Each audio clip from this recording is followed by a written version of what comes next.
Good morning, Aubrey. How's it going? I'm great. How are you, Jessica? Still freezing up in I'm Portland? cold. Yeah. It is so cold right now. Um, Sorry. just a quick topographical note.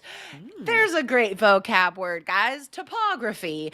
Topography describes describes the landscape shapes around you, whether it is flat or hilly or what. So, the topography of where I live, we are next to the gorge. The gorge is like a deep canyon with like a river going through it.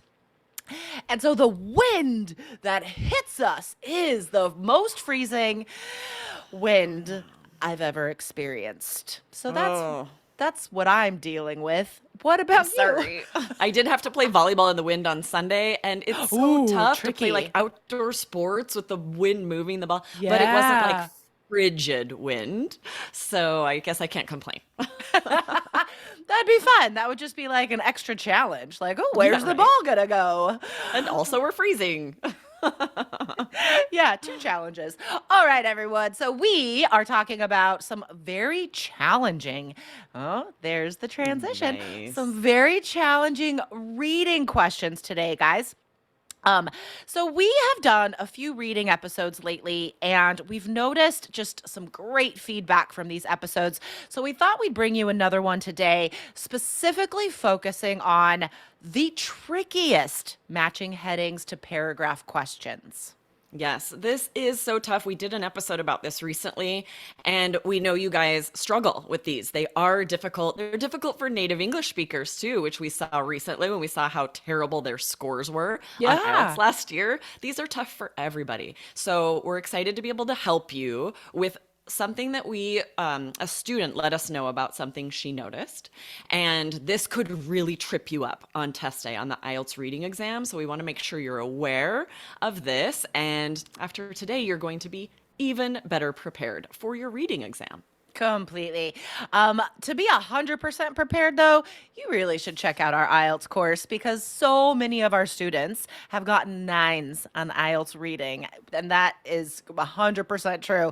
Look it up, guys. We have so Yes. many students that have come on the show talking about their reading nines. So if you do want to check that out, go to allearsenglish.com/KEYS. Okay, so let's get into this student question, and then we will give you guys the advice to not get tricked on test day.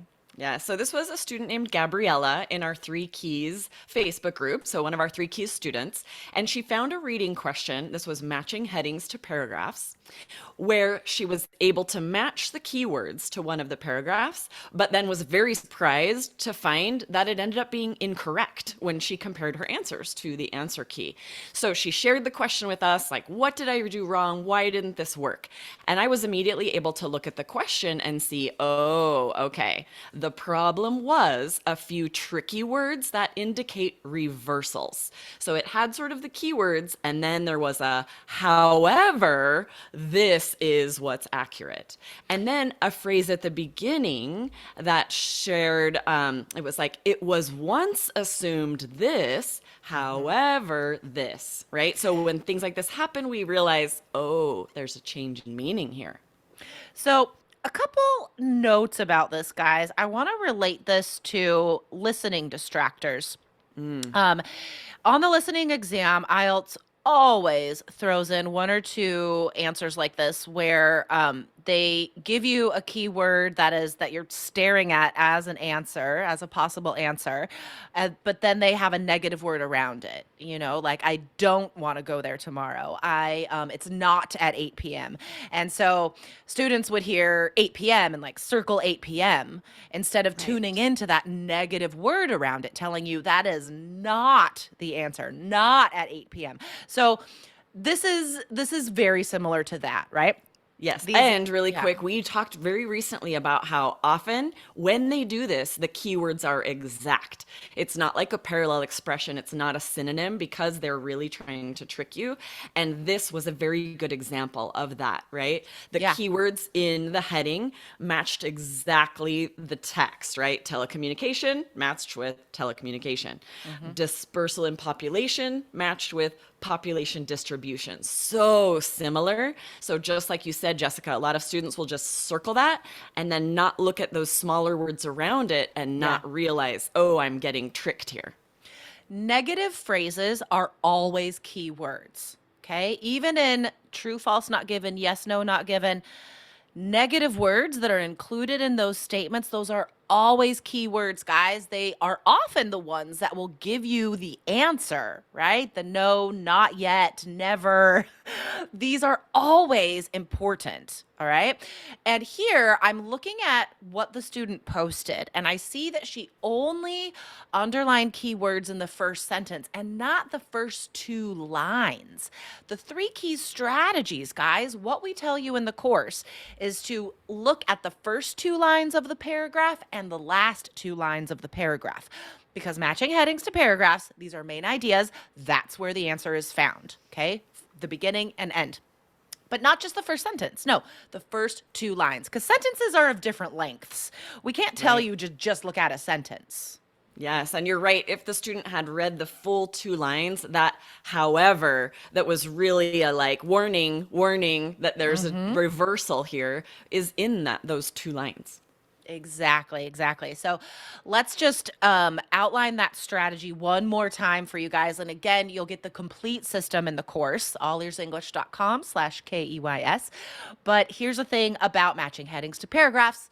Again, they're main ideas, guys. So a majority of them are going to be found in the beginning and end of the paragraph. So we underline the keywords in the first two lines and the last two lines, and then you match those to a heading.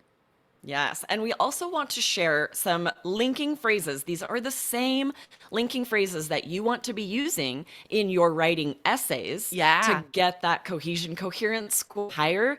You also want to be looking for these on IELTS reading to see, oh, there's contrasting information. These are indicating a reversal, just like the however in this reading question.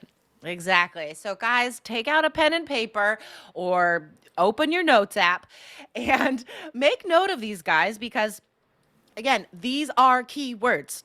These are always key words. Yes, they're just transition phrases, but they carry all the meaning that will give you the wrong or right answer. So, first we have however, like we saw in that example, and then the it was once assumed. Now, what does that mean? It was once. Yes. So at one time, right? So examples, very similar phrases you might see. Doctors once thought, right? Or scientists once believed.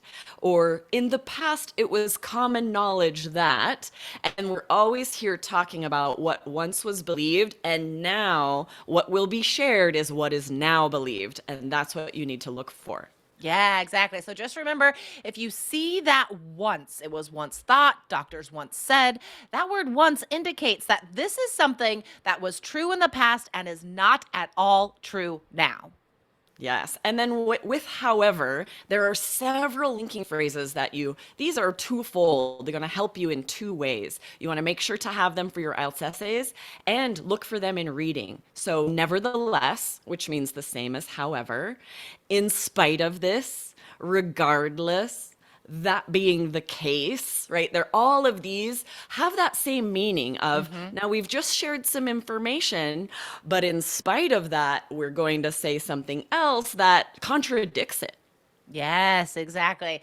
And you just did an episode on All Ears English with some interesting contrast Ooh, yes, we talked about the phrases. phrases that being said or Yes. that said, Having said said that. that. Yes, that's Yeah. true. If you guys aren't listening to All Ears English, there's so much great vocabulary that you could use on the IELTS exam. And that's a really good example. Jessica, as we were recording that, I was thinking, I hope our IELTS students are also following this podcast because these phrases are so useful for IELTS speaking. Yeah, definitely. And that is a very recent All Ears English episode, guys. So definitely check that out and follow All Ears English.